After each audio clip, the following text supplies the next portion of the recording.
Bienvenidos a la charla sobre evaluación de la fosa posterior fetal, primera parte. Yo soy la doctora Delfina Covini, especialista en diagnóstico por imágenes. Los próximos minutos vamos a hablar sobre desarrollo embriológico de la fosa posterior, vamos a ver el abordaje ecográfico de la misma y cómo hacer una evaluación sistematizada. La fosa posterior es el compartimento que contiene el cerebelo, sus dos hemisferios y el vermis, el cuarto ventrículo y cisterna magna, así como también el tronco del encéfalo.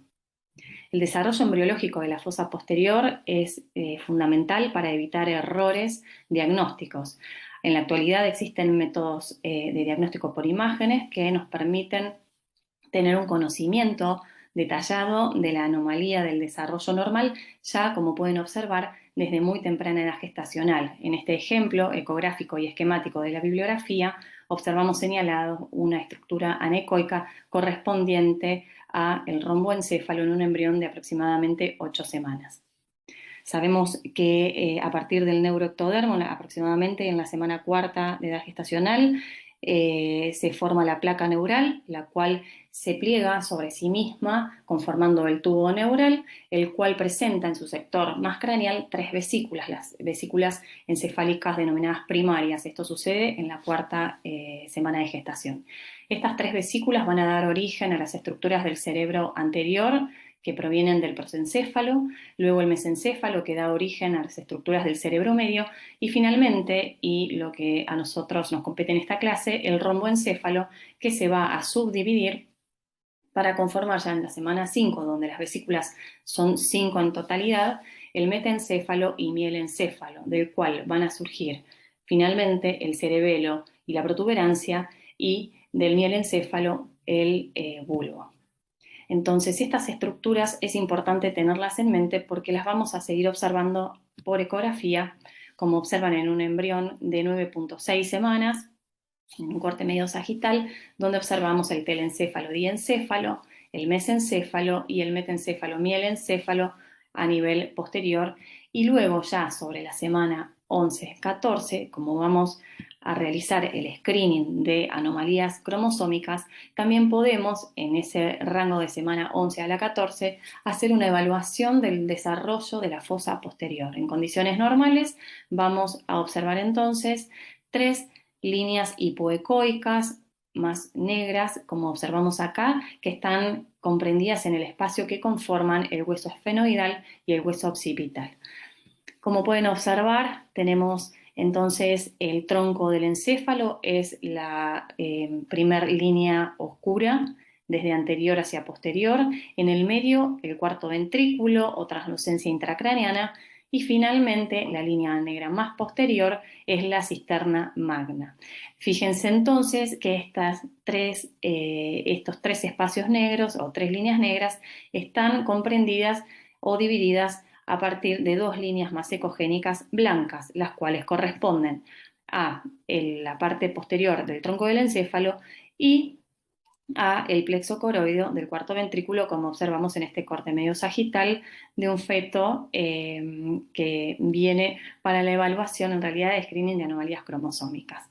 Entonces, existe la posibilidad de hacer una valoración a través de biometrías de estas marcas que les he mencionado, así también existen índices que no vamos a entrar en detalle porque sería ir mucho en profundidad, pero podemos hacer una valoración simple subjetiva.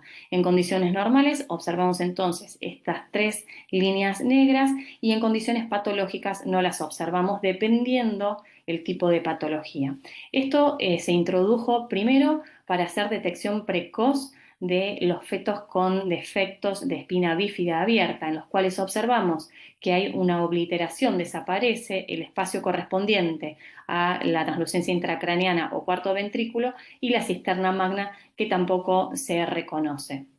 Asimismo, también hay alteración del índice tronco del encéfalo, índice o distancia tronco del encéfalo, hueso occipital, que no vamos a entrar en profundidad.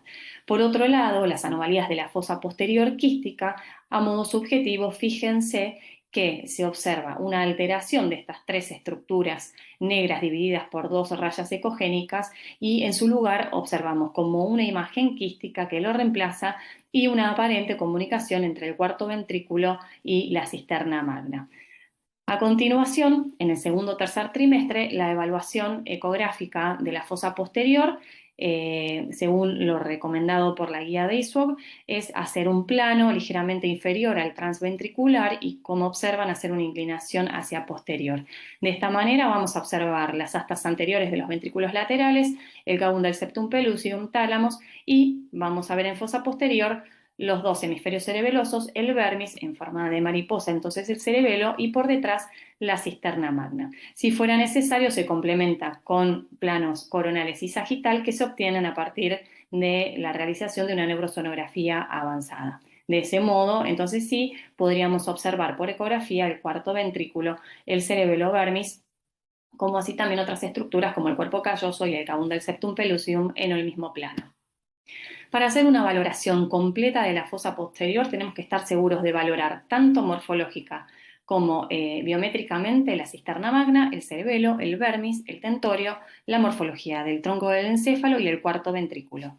Para comenzar, la cisterna magna, la cual la vamos a hacer una medición del diámetro anteroposterior a partir del vermis y hasta el hueso occipital. Esa distancia no debe superar los 10 milímetros, pero tampoco debe ser inferior a los 2 milímetros. Recordemos que la cisterna magna es un espacio líquido, un espacio subaracnoideo comprendido entre el bulbo y el cerebelo.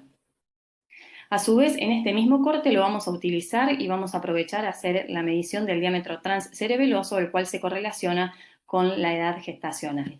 Y finalmente vamos a ver la estructura del parénquima cerebeloso, el cual tiene una apariencia similar al de las patáfilas de cebolla por las folias. En la neurosonografía avanzada podemos entonces hacer una valoración de un plano medio sagital. Por supuesto, también lo podemos hacer, lo hacemos de hecho de rutina por resonancia, pero les muestro los dos métodos indistintamente y no porque uno sea mejor que el otro, sino para que se vayan acostumbrando y hacer un poco más entretenida la clase.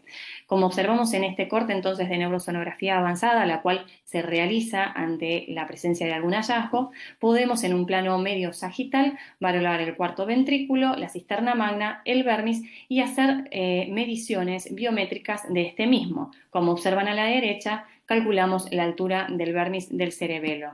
Y vamos a observar que tanto la altura del vermis como el diámetro anteroposterior y, como previamente vimos, el diámetro transcerebeloso, las tres medidas se correlacionan con la edad gestacional y si se fijan entre la semana 21 a la 32 hay casi una duplicación en su tamaño. Es importante y les destaco el método de resonancia magnética para la valoración de la lobulación del vermis ya a partir de la semana 22 que podemos distinguir la fisura primaria y la prepiramidal que dividen el vermis en tres partes y a su vez se pueden ver en forma fehacible 7 de los 9 lóbulos, lo cual es de utilidad para las anomalías que generan un compromiso de la lobulación. Luego vamos a valorar la orientación del tentorio, que es una extensión de la dura madre que va a dividir el cerebro del cerebelo. La misma tiene una inserción a la altura de los músculos de la nuca. Y vamos a valorar en el mismo plano medio sagital el ángulo tegmentovermiano y el ángulo troncotentorial. Este primero importantísimo para valorar si existe o no rotación del vermis, lo cual nos va a ayudar cuando estemos frente a una fosa posterior con algún tipo de anomalía. El ángulo troncovermiano, como sabemos, es en condiciones normales cercano a cero y no más allá de los 8 grados. A su vez, vamos a valorar el cuarto ventrículo, que lo evaluamos en el corte sagital y en el corte axial. Como pueden ver, en el corte axial es una estructura de morfología que aparenta triangular, que tiene un diámetro anteroposterior menor al ancho. Existe, de hecho, el índice del cuarto ventrículo, cuya relación normal es mayor a 1. Y en condiciones de cortes sagitales, al cuarto ventrículo lo vamos a observar como una estructura que hasta la semana 18 impresiona comunicado con la cisterna magna y que luego, en condiciones normales, luego de la fenestración de la bolsa de Blake, lo vamos a ver con un aspecto cerrado. Hay que ser prudente y considerar, antes de hacer una interpretación errónea, que esta fenestración de la bolsa de Blake puede darse más allá de la semana 18, incluso hasta la semana 26. Muy bien. Y finalmente, la morfología del tronco del encéfalo, recordar que hasta la semana 7 tiene 3 angulaciones, las cuales son el ángulo mesencefálico, el ángulo pontino y el cervical, los cuales posteriormente desaparecen y la parte posterior del tronco encefálico es absolutamente recta. Asimismo, valorar la relación del mesencéfalo, protuberancia, bulbo, el cual tienen una relación de 1:2 y de 2:1. Entonces, finalizando esta charla, vamos a poder hacer vamos a poder respondernos todas las preguntas que nos van a permitir achicar un poco el espectro cuando estemos frente a una anomalía de la fosa posterior. Entonces, con todas estas herramientas biométricas y morfológicas, vamos a poder responder si el espacio líquido de la fosa posterior está aumentado o reducido, si la biometría cerebelar y del vérniz es acorde a la edad gestacional, si el tentorio se encuentra con una inserción normal, si la morfología del cerebelo y del tronco es normal, y si es normal la forma del cuarto ventrículo, como así también la lobulación y la división del vérniz. Muchísimas gracias, nos encontramos en la segunda parte para hacer un abordaje de las principales anomalías de la fosa posterior.